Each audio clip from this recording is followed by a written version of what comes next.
We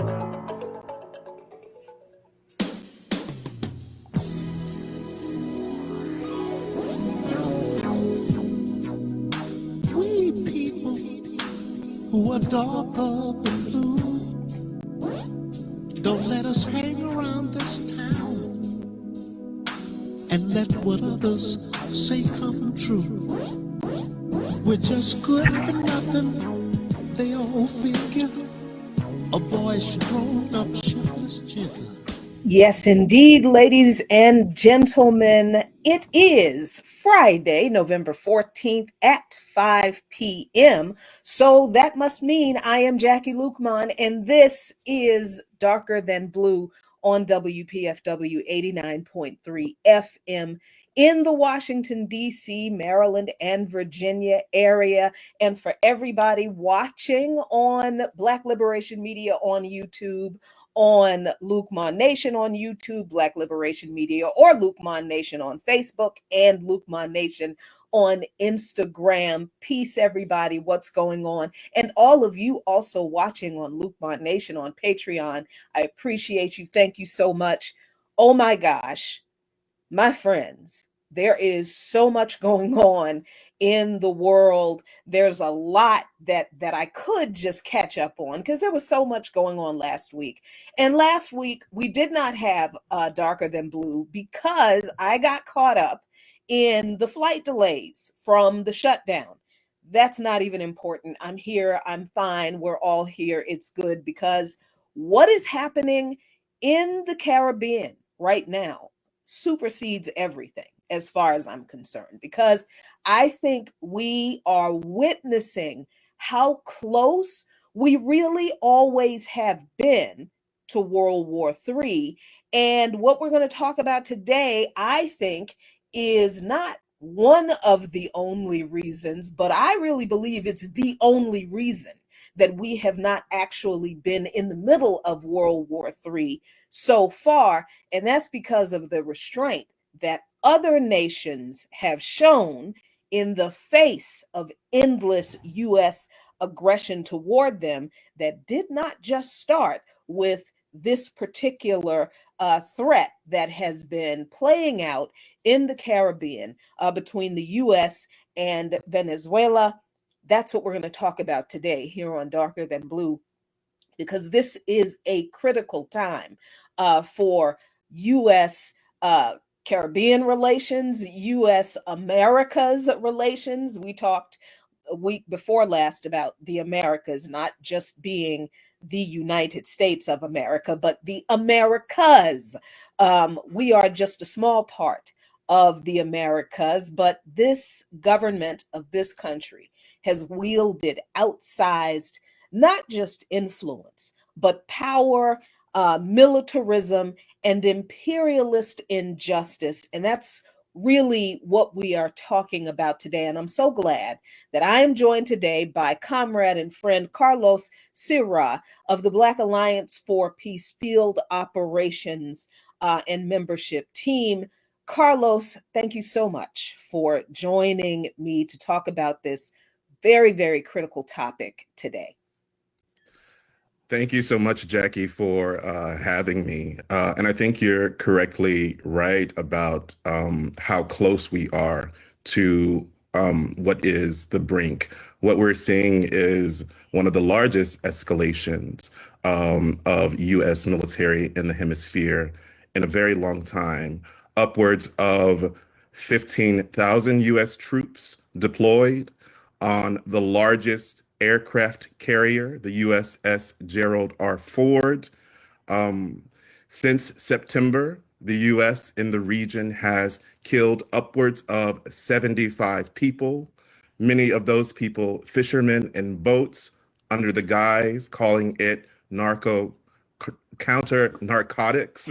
But really, what we know is it is about regime change and access and theft of Venezuela's oil reserves, some of the largest in the world.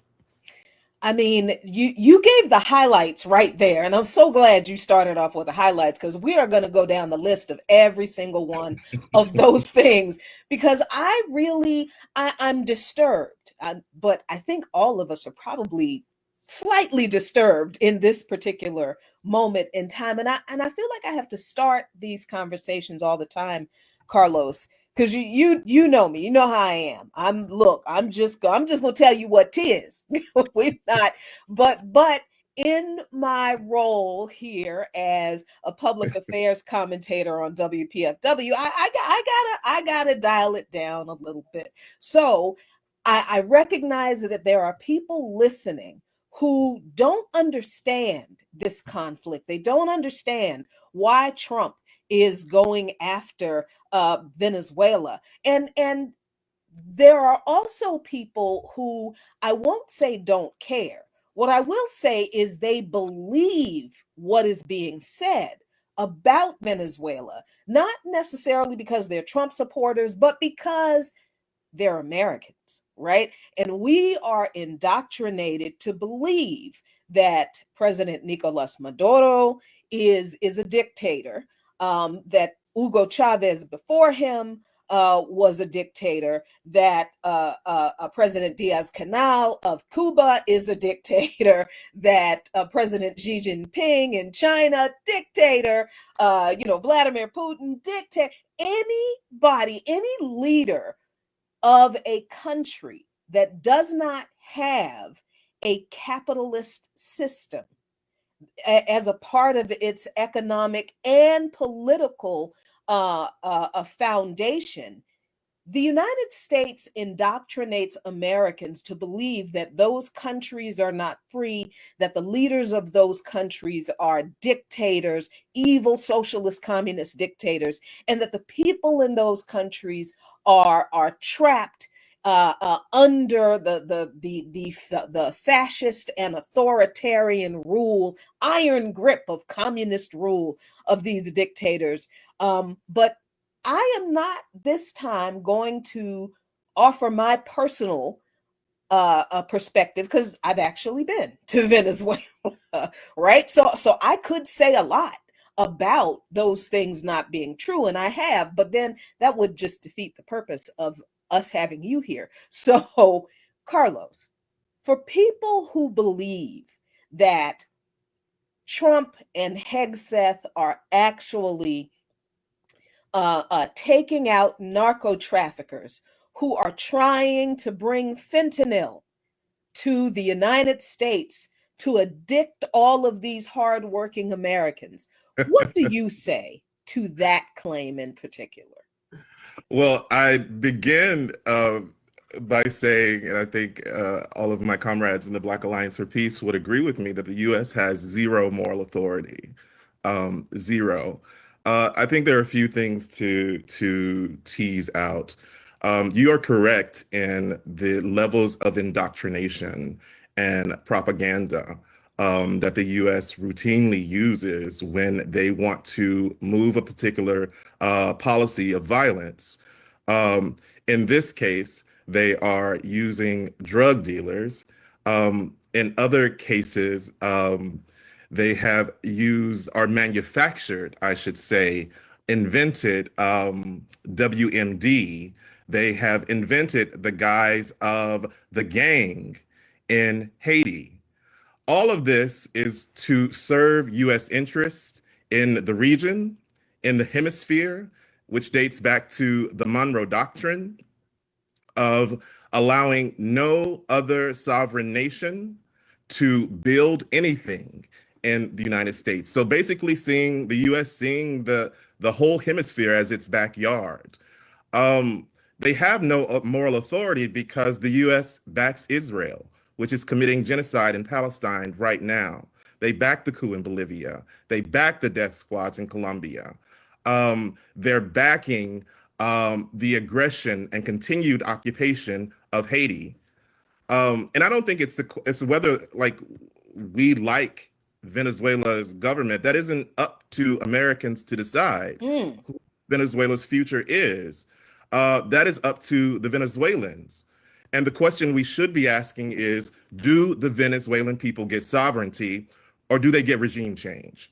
Do they get self-determination or do they get occupation? And I think those are the only questions that matter. And I think to that end, that is why the Black Alliance for Peace, in conjunction with uh, many other organizations throughout the hemisphere, are calling for a week of action to say no to this war, and to say yes to regional cooperation among peoples to advance the hemisphere as a genuine and abiding zone of peace, which is free from U.S. militarization and U.S. Aggression. Carlos, people are going to hear that and say, "Oh, that's wonderful. That's very nice. That's what you think." But those people are trafficking drugs. We saw the pictures because, even though the Trump administration and the Department of War, because and let me just give y'all a little bit of a side.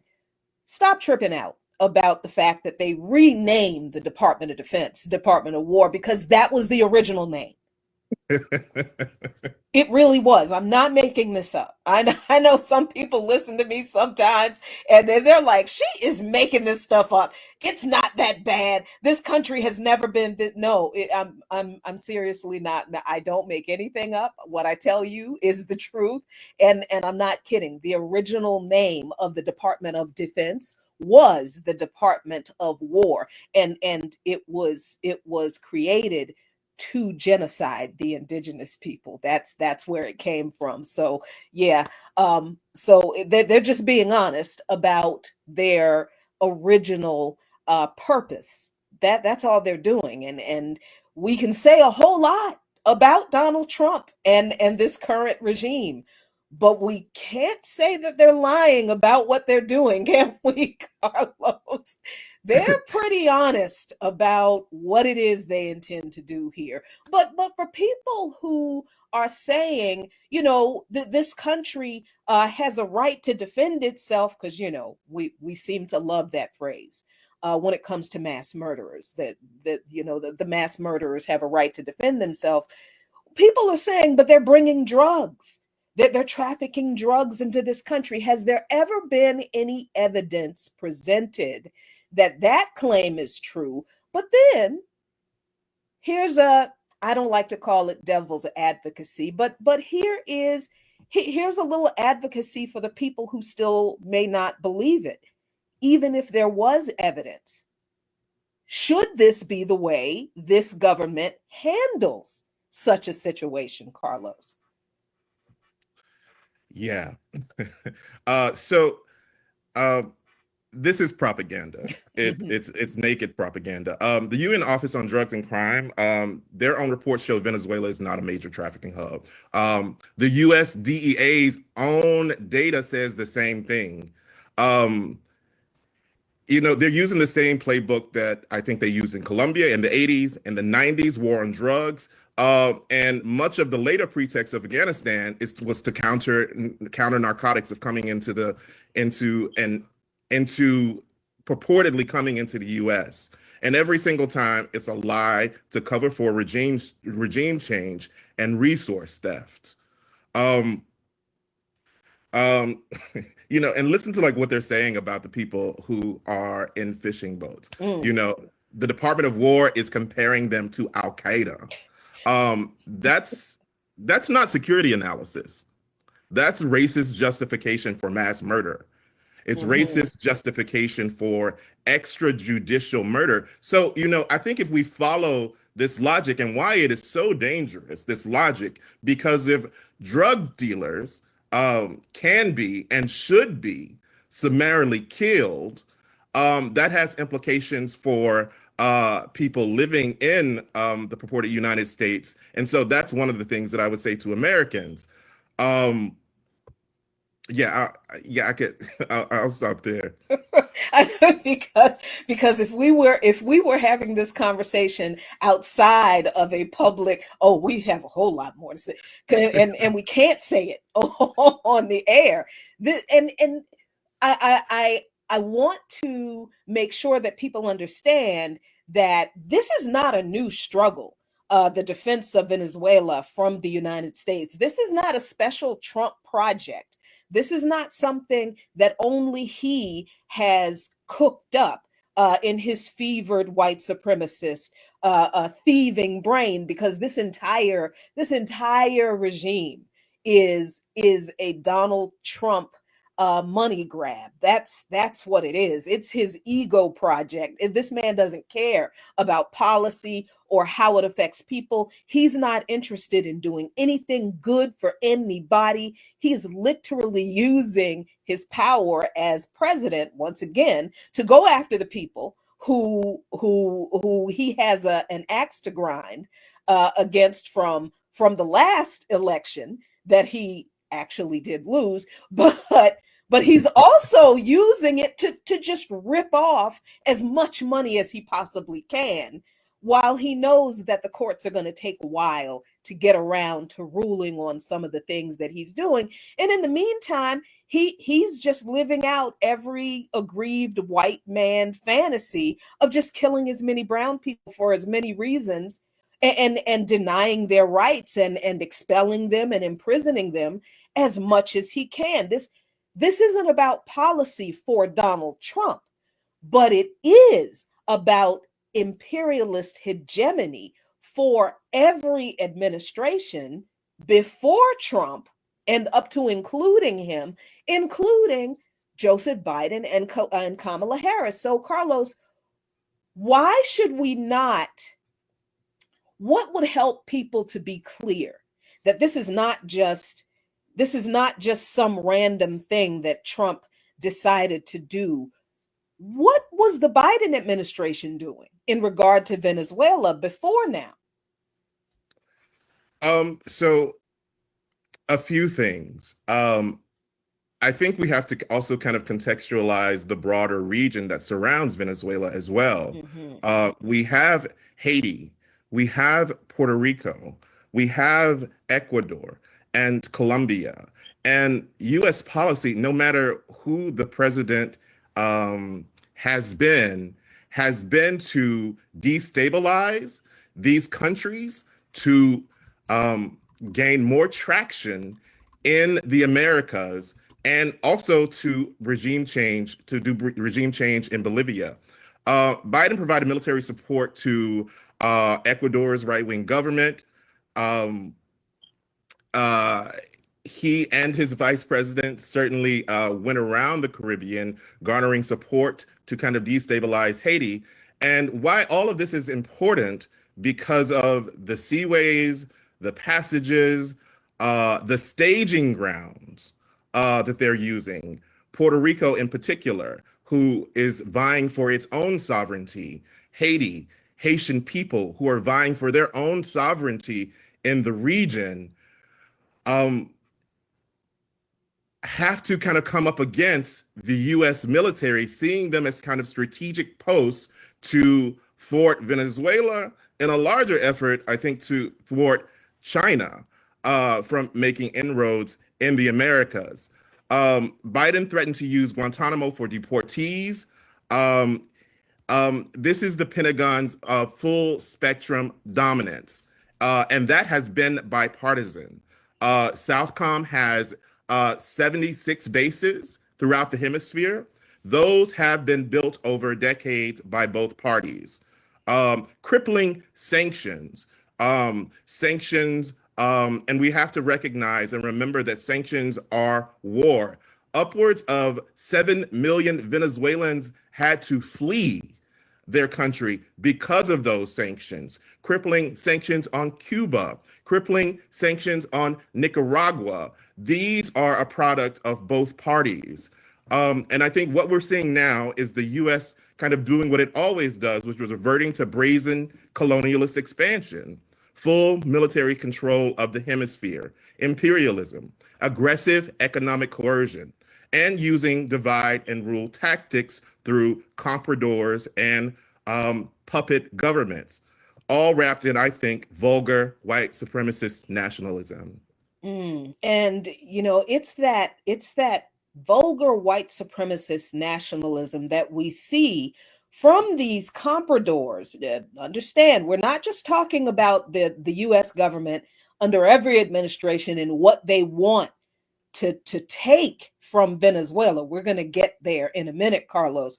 But we see the agents in Venezuela, because we anti-imperialist organizers talk all the time about the Comprador class, certainly here among our people, but also in other countries, even countries that are the sites of imperialist aggression, because those members of the Comprador class in those countries are there to assist with the US's efforts in regime change and in carrying out these coups against, yes, democratically elected leaders in those countries. But the difference is those leaders, like Maduro, rely on socialism to redistribute the resources that the country makes from their natural resources, oil and gas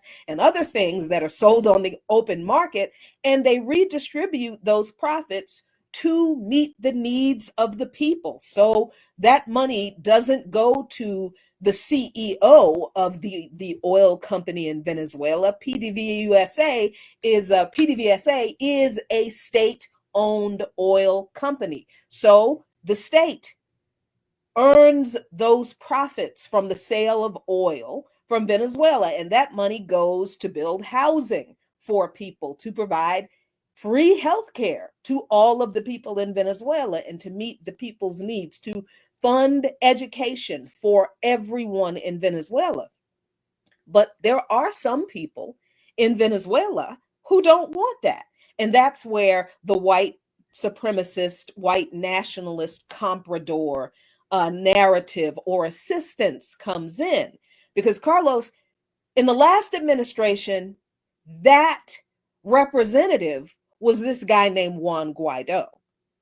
This time, I was surprised by how this person emerged, because, man, you want to talk about Western systems showing their whole posterior.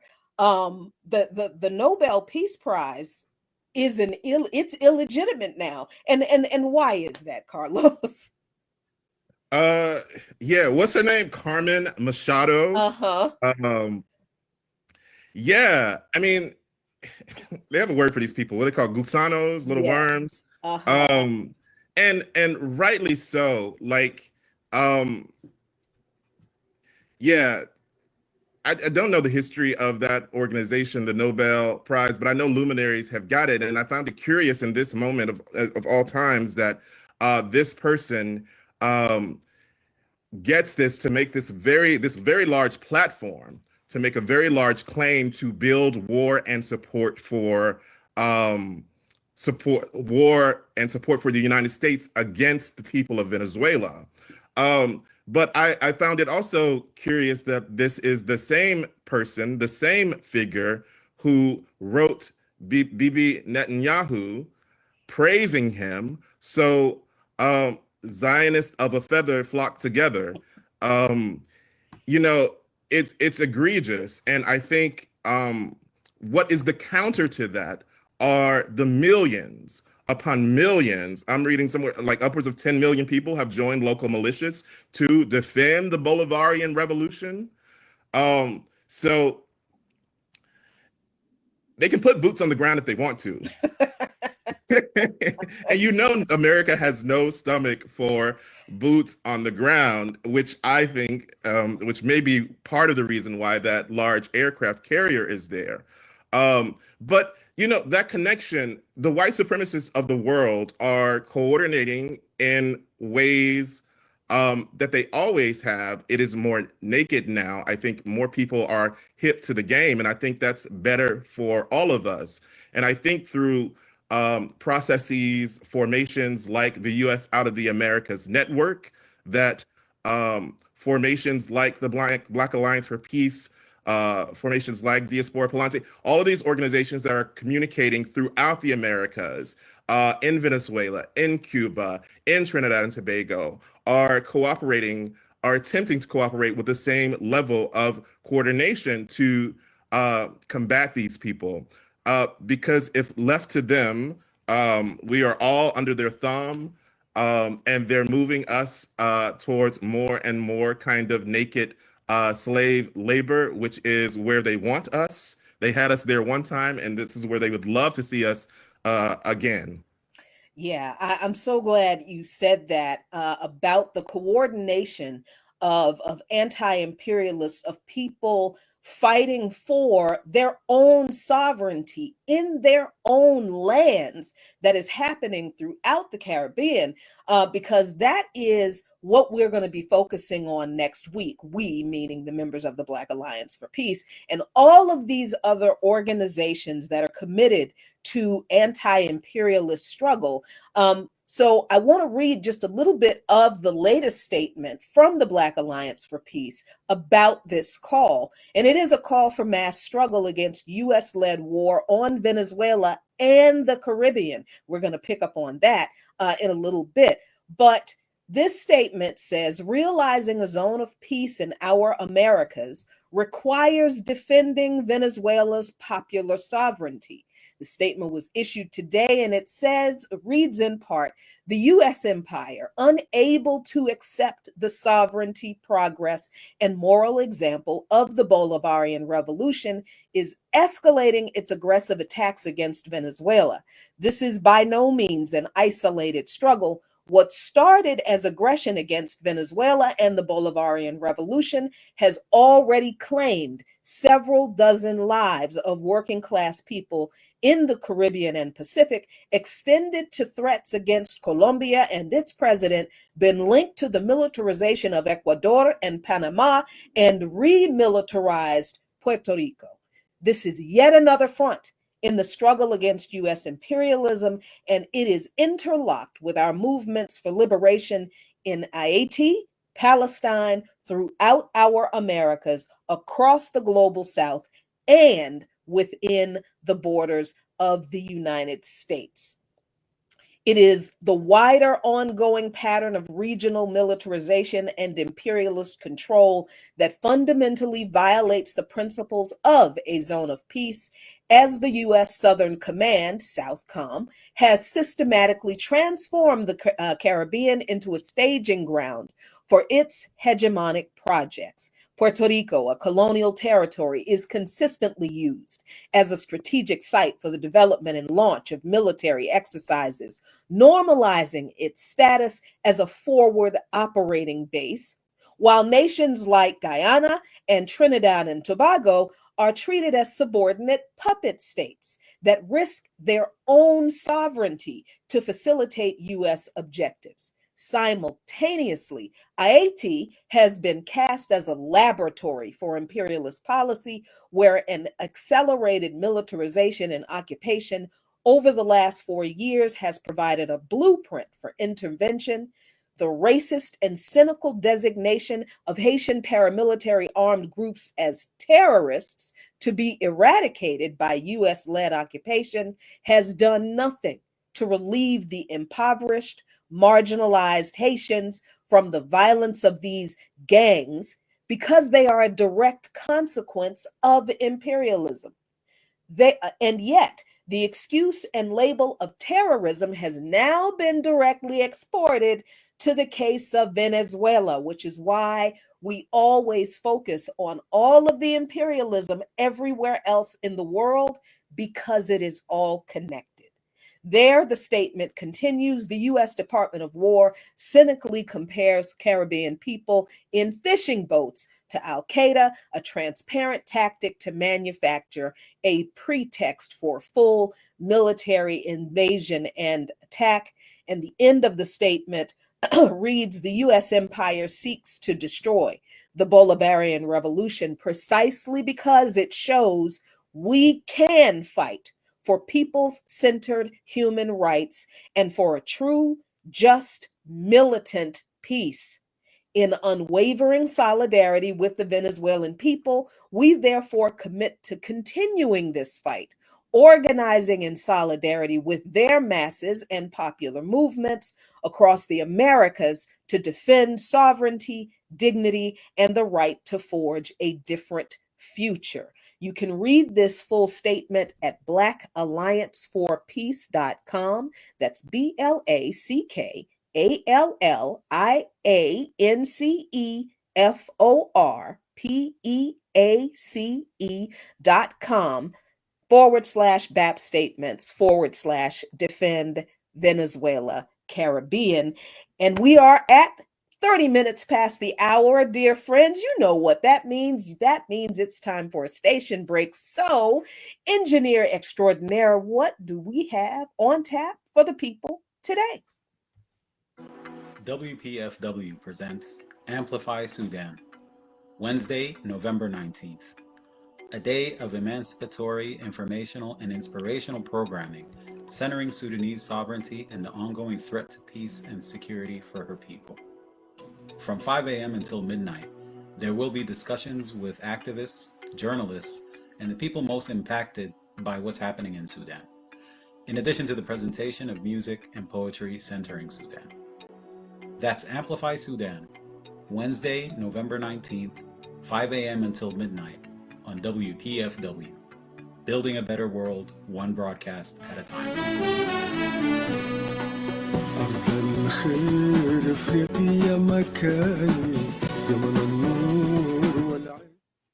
Thank you so much. And I sincerely hope you all join in, tune in, listen in to our special programming on Sudan that the announcement just gave. It is critically important because guess what?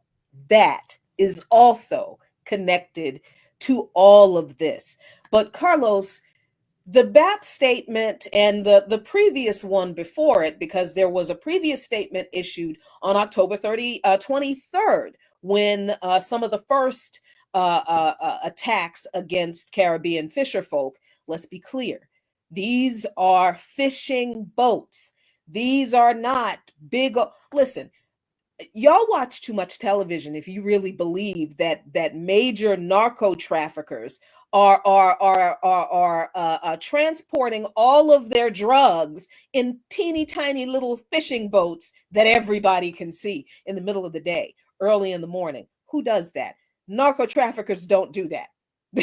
Stop watching HBO series on narco trafficking. That's not what they do. So the boats that are being bombed by the US military, and nobody is opposing these orders, by the way. I think I need to make that clear, because as much as we want to blame Trump, the person himself, for all of these awful things happening, I keep saying, who is standing up to him and saying, we are not going to kill these people because we cannot prove that they've done anything wrong. And even if we could, they are in their own waters. We have no jurisdiction to try anyone for any crime that we think they committed against us while they're still in their own waters. And we certainly don't have the right to just summarily kill people who we say are committing a crime against us with no evidence. And even if we did have evidence, we still don't have the right as a government, as a military, as any kind of entity that is not connected with that country for doing anything about any person in any other country allegedly committing a crime or potentially committing a crime against the United States. No jurisdiction, no right, none whatsoever. The people who are being murdered, the way this is being reported in the United States, and I'm sure in the rest of the West, that the US is bombing boats. No, let's call it what it is. The US is murdering people. Those boats are not empty.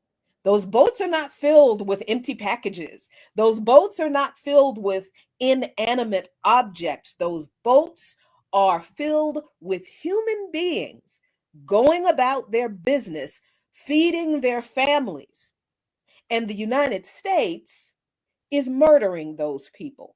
And there is not anyone in the Department of Defense who is standing up and saying, this is wrong. We will not comply. So, Carlos, This is an existential threat for Venezuela, of course, now with the largest aircraft carrier in between Venezuela and the rest of the Caribbean.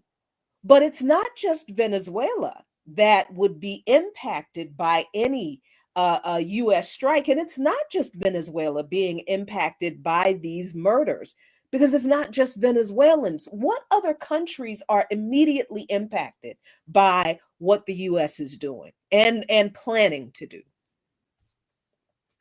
Sure. The immediate countries that are impacted are the country that Venezuela shares a border with. We have, and who are in the immediate vicinity. As we already see, of those already kind of judicially killed by the United States, among those are fishermen from many of these areas, Guyana, Trinidad and Tobago. It shares a border with Colombia as well. And, you know, the US has been trying to destabilize both Colombia and Venezuela for a very long time. And so all of those people are in immediate danger of being killed, because we know that there are reactionary forces also in those countries that the United States has utilized prior to this moment. And the strategy, it would seem, which has been the strategy in the past, to use those persons to create vacuums, create war, they create chaos.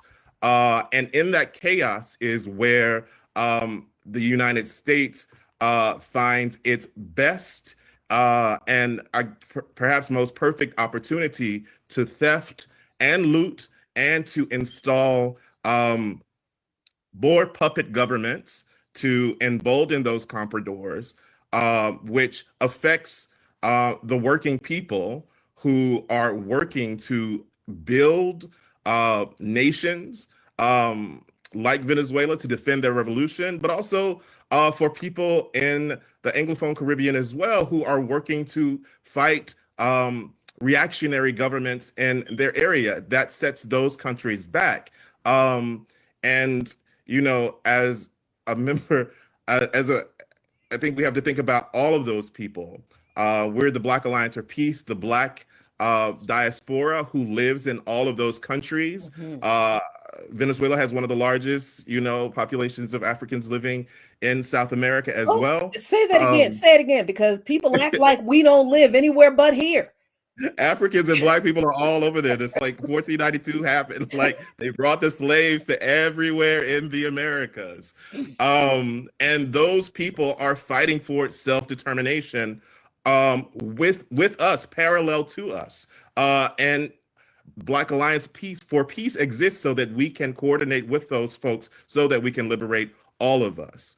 You know, Haiti, the first Black republic, under occupation right now. Venezuela has massive Afro-Venezuelan communities. And I'm thinking about the earlier question that you brought, like, what result? You know, the theft has real kind of material consequences, even for people in the United States.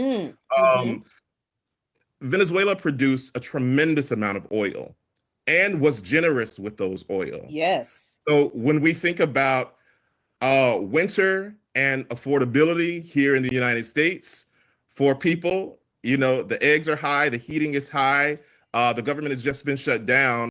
Venezuela had a program, a very successful program that was extending low cost, quite nearly free heating oil for people in the United States. And they did that throughout the Americas. They extended that to Haiti at very low cost as well. And so those are real material consequences of aggression and war in Venezuela. And with the theft of Citgo, it just kind of puts all that in relief. United States, in collaboration with the Comprador, Gusano Juan Guaido, helped that theft. The UK holds Venezuela's gold as we speak right now. That's right. Sanctions are just straight up thievery. I mean, we say sanctions. It's just like, I'm taking your stuff, you're not getting it back. And Right. And if you die, then you just die, because the last report we saw from several years ago, and I'm sure this number has skyrocketed since then. This was, I think, more than 5 years ago when it was reported that sanctions at that time, this is more than 5 years ago, sanctions against Venezuela were projected to have caused the deaths of at least 40,000 people in Venezuela. This was more than 5 years ago. That's only gotten worse. And I'm glad you mentioned that Venezuelan oil program, because I actually remember those commercials. If you all are of a certain age, you listeners and viewers, you remember those commercials that had Joe Kennedy. I think it was Joe Kennedy, one of the Kennedy cousins, nephews, because there's 87,000 of them. But one of the Kennedys was in this commercial, going around to a lot of rural, isolated areas, in the poor areas, poor white areas, giving people who relied on oil to heat their homes, giving them free oil from Venezuela. The commercial literally said that. And the commercial ended with, "We thank the government of Venezuela for," and this actually happened. And then all of a sudden that program disappeared. And I bet you folks who remember their families being a part or benefiting from this program, wondering what happened. That's what happened. US sanctions happened. US imperialism happened. The United States wanting to control all of Venezuela's oil and whatever resources and the human resources that they would have control over, regardless of how you suffer, because they want more. Do you see your role and the impact that these policies, that you probably don't pay a lot of attention to because it's foreign policy, you believe it's complex, it's too complicated, and anyway, those people over there, they're living in a dictatorship, so the US is bringing freedom. Well, the freedom that you think the US is bringing those people is actually authoritarianism and imperialist control. And a byproduct of that is your deepening poverty. So do you see why all of this is connected to, quite literally, how comfortable you are in your own home? If you cannot afford heating oil, if you're afraid of how much it's going to cost, I want you to remember this conversation, because it doesn't have to be this way at all. And these countries that these imperialist warmongers in this government keep telling you are communists and they hate America and they're evil and they're anti-democratic, these people recognize that we are being ripped off by our own government, and they actually want to help us. They have actually always wanted to help us and have friendly relations with us, but imperialism says no, that can't happen. And you mentioned, Carlos, the Comprador governments in other countries, and I think the particular prime minister in Trinidad and Tobago is really, I think, maybe I don't know if it's an extreme case, but I think she is a case that we need to highlight, because I think it maybe comes from a sector that people wouldn't expect. Well, like, we wouldn't expect a Caribbean nation to support what's being done in their waters to their people, but she kind of is. Yeah, that's Kamala, Yes. Kamla. Yes. Best Kamala. sorry. Yes, her name is she's Prime Minister Kamla, Kamla Persad Bisesar. I think I'm pronouncing her name correctly. And you know what? She's one of those people where if I'm not, I don't care. But okay, let's Um, Uh, yeah. I mean, she's a particularly egregious case right now because after the death, and our comrade in Black Alliance for Peace, Tamanisha John, drew attention to this for me. Um, after they kill these people, like the kind of the posture towards the United States is, not like standing up to kind of defend their people against, like, no, you can't kill our people, but like, no, when are you gonna? Can you like forewarn us on when you're gonna? Can you tell us when you're gonna strike next? Like, can we get the advance notice of when you're gonna like kill more of us? Um, Can you give us a map and a list and a timeline so we so we can can line watch? them up for you. We'll pay our tribute for the U.S. Yeah, but I mean, she's very much a kind of right-wing figure in that manner. And so I think, as folks in the Black Alliance for Peace know, like we have to kind of always make a distinction between who are for the people and who are against the people, who is the enemy. And I think the enemy is, of course, the great enemy, the entity known as the United States, but also this kind of long line of its like vassal states and proxies, but also the compradors. And Kamala has, a parallel figure in her namesake, Kamala, in this country. They are both of a kind of person who we must deem as the enemy, and I think fight with everything with the same intensity that we fight the United States on these matters of aggression and war. Yeah, and this is the part of every conversation about struggle that I actually love. It's the fight part.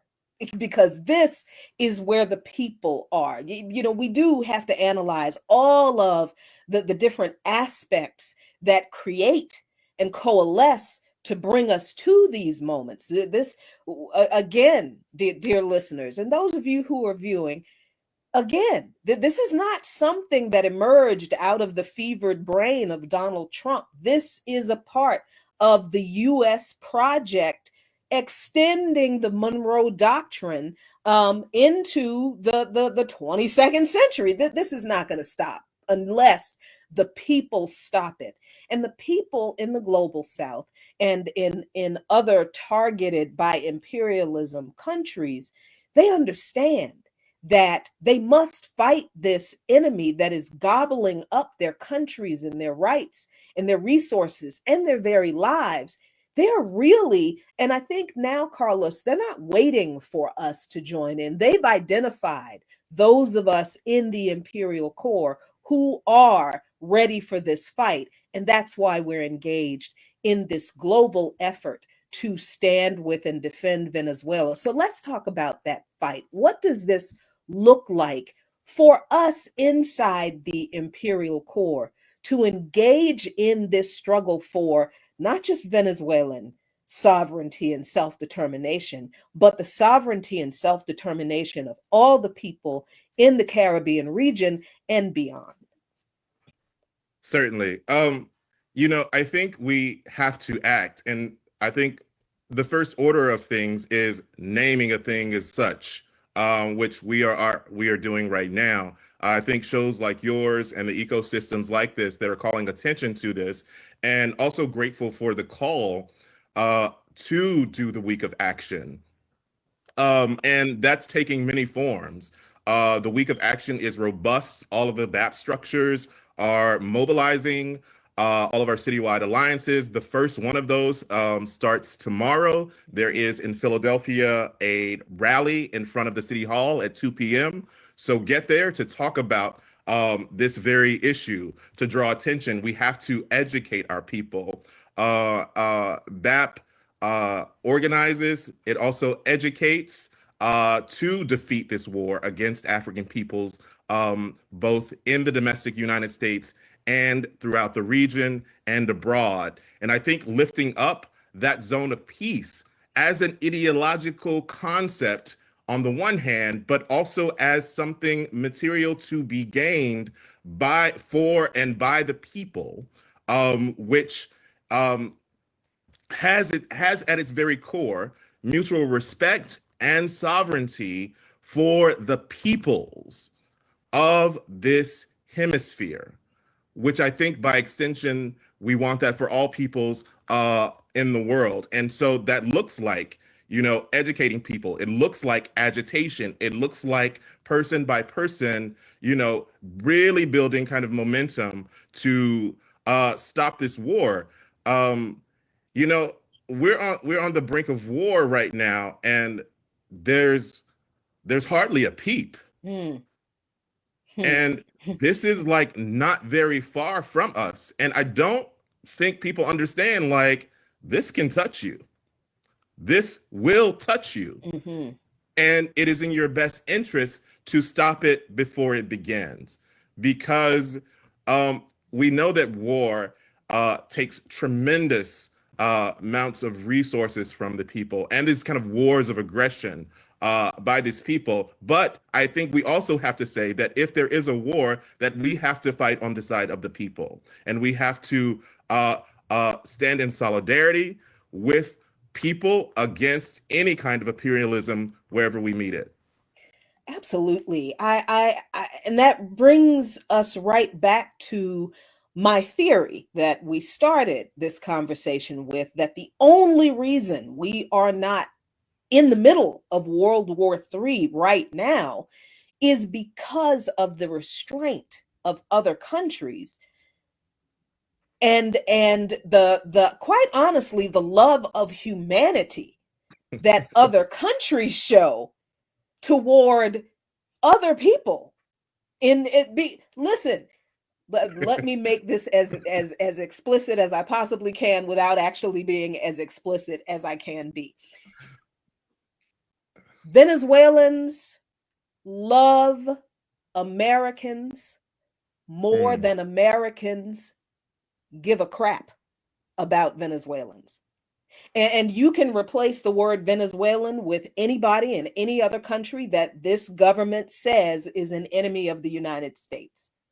That is absolutely true of every country that exists, I believe, that has adopted for itself people centered human rights anywhere in their governance structure, and particularly countries that have adopted socialist or communist ideologies, because the foundation of socialism is justice, fairness, and equality for all people. That is a foundational principle in the system of socialism, of the ideology of socialism. What's the ideology of Americanism? Rugged individualism. You can make it on your own, and everybody else in the world knows that's garbage, because humans need each other. We need each other to survive. We need each other. We're social creatures. None of us succeed without others. None of us who have anything, none of us have the thing that we have, whatever it is, from our own anything. There's always someone else whose footsteps we are walking in, whose shoulders we are standing on, who has provided us a hand up or a handout. That's not a bad thing, because sometimes we all need help. This is a basic human principle that other people in other governments, not in every country, but in many countries around the world, understand. And it is that basic love of humanity that exists in other countries that has kept the world from World War III, while the United States government and its allies in the European Union and their military armed gang of thugs, NATO, is determined to destroy for their profit, not even for the benefit of you or me. And even if it was for the benefit of you or me, I wouldn't want to benefit any kind of way for other people's suffering, from other people's suffering. So, this is the existential human existence level struggle that we engage in as anti imperialists. So, we are engaged in this week of action that came from Venezuela, from Venezuelan civil society, for the week of November 15th through the 23rd. An urgent call for a week of coordinated protests No war on Venezuela, no troops on their streets, calling all anti-war, peace, and justice, union, and solidarity. And I am going to add progressive faith community members, an emergency network calling for all local actions, large and small. That is why we are engaged in this struggle, because it is the struggle for humanity itself. Is it not, Carlos? Am I being too hyperbolic? Am I preaching too much? Is this not what this struggle is? The struggle for humanity. Certainly. Yeah, you're exactly right. This isn't about governments or personalities. It's it's really about people's right to determine their own futures. I think it's about building a true zone of peace from the grassroots up. It's about recognizing that our liberation here in the United States is bound to the liberation of all oppressed people fighting empire. And I think as Malcolm taught us, we have a common oppressor. That means we also need common struggle. Mm. And that is our work. Indeed, it is. How do listeners and viewers get involved in this week of action, in this upcoming week, Carlos? Yes, you can check out our events page on the blackallianceforpeace.com. Just Google events, blackallianceforpeace.com, and those events are being listed there.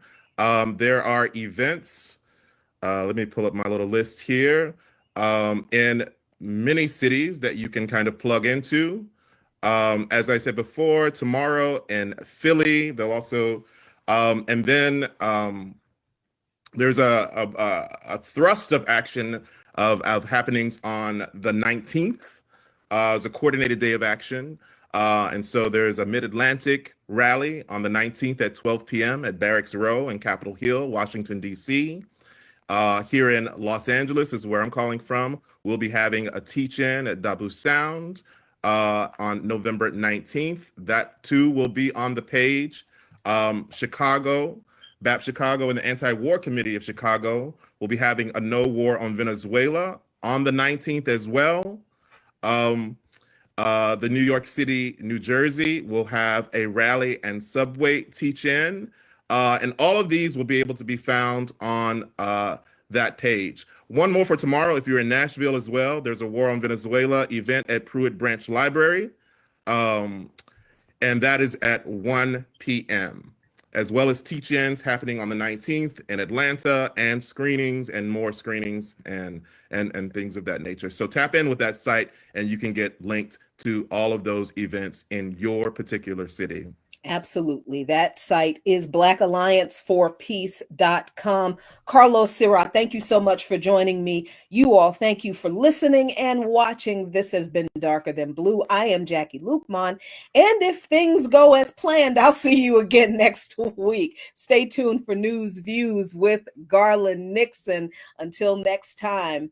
A luta continua, the struggle continues, but I promise you, if we fight together, Victoria acerta, victory is